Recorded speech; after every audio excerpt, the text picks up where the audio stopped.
calling all my neurodivergent Jamaican peeps. So, how are we just going through life? Because it feels like such a niche experience. Because I feel like Jamaican culture, in and of itself, is just so opposite to, or probably not as forgiving of neurodivergence in terms of just your different probably mental health conditions. Because for example, me, I have ADHD, but it presents in a way where it's like, okay, sure, sometimes I'll be very like energetic, outgoing, and extroverted, but then on the flip side, it's too much socialization or too much socializing definitely just drains my battery, and I have to be by myself a lot just to like recharge and so on. And I get overwhelmed very easily from just too much social interaction. And I feel like a lot of people don't get that. A lot of people don't understand that, and especially with like me having a platform to everybody see this and they're just expecting this all the time. I'm like, bruh, no, please, no. I like you're gonna get to know me in person. It's gonna be like, you're gonna be very disappointed because I'm like, I need some time by myself to chill and just to relax and to recharge. And I feel like just the Jamaican culture doesn't take that into consideration, and then it just leads to this weird, I guess, it just leads to weird interactions because then I even a lot like it does affect my relationships over like the years as well, and not romantic relationships, friendship relationships, because my romantic relationships, they're fine, whatever ended for a reason. But my platonic relationships, I've actually had like this, there was a close friend that I had that like we fell out because of it, and it's just like, for example, I get very overwhelmed when it's like, all right, I'm at work, socializing at work, I come home, I need time to decompress a little bit, and I think that causes me a bit to be a bit lackluster when it comes out to texting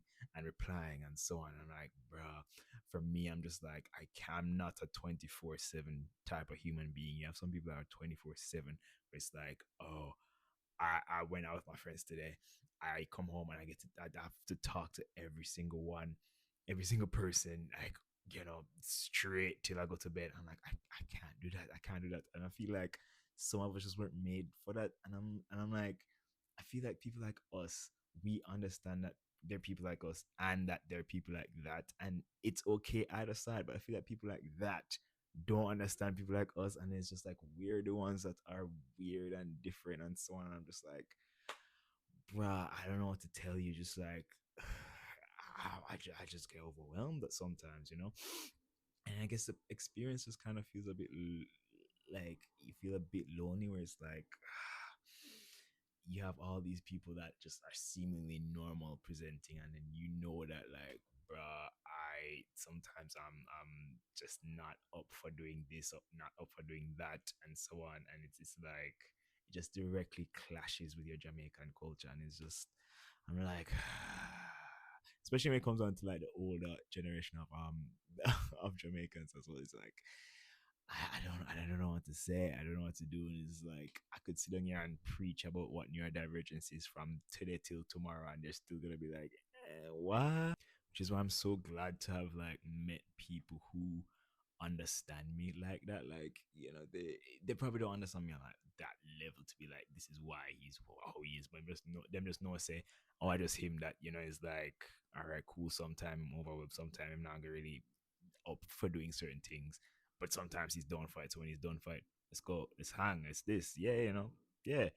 And I'm just so glad that I have the people like that in my life, because otherwise they would just be ostracized, ostracism. Yeah, it's honestly it's an experience. It's an experience, and I'm yet to find other Jamaican people who are not neurodivergent as well in a similar way.